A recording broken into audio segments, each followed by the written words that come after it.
I welcome you to the session Aerotalks with Jason sir, and we're really happy. All of Team Albatross is really happy that you could take your time off your schedule and come us and help us see the RC flying world through your perspective. That'll be really awesome, I hope. I appreciate it and looking forward to it.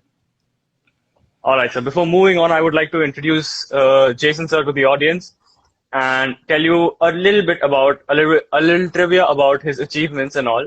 So he's been in the RC flying field since 42 years, if I'm not wrong, and he's been a part of and won many championships like the F3A World Championship.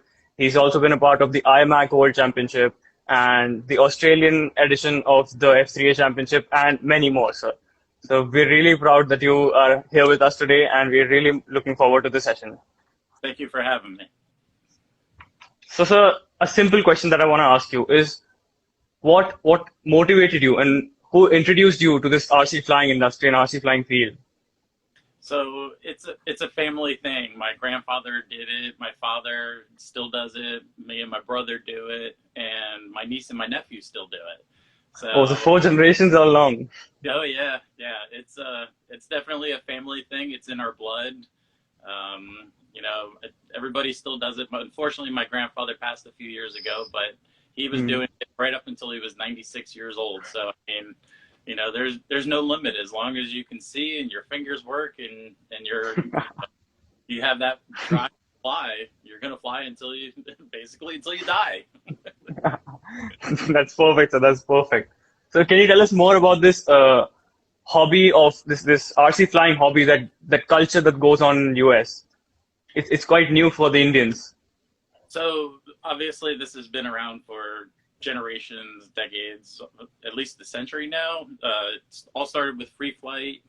My grandfather, basically, he would work while he was a kid, just doing little odd jobs, and he'd save up a nickel, which, for us, that's nothing.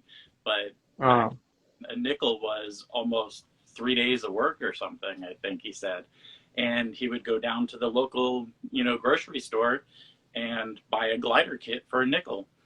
So he would do that, and he'd put it all together, and he basically started his flying career out of a grocery store glider.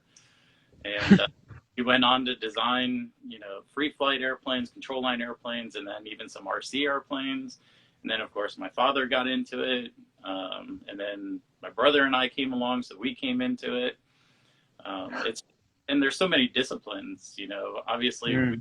My brother and I have done RC, jets, airplanes, aerobatics, helicopters, drones, a little bit of everything. But my grandfather did free flight, which is flying with the 60-foot wire, and so you're just going around in a circle, which is actually what I'm getting into now as kind of a distraction from the RC world and going back to older roots in our family. Going back to the tradition. Yeah.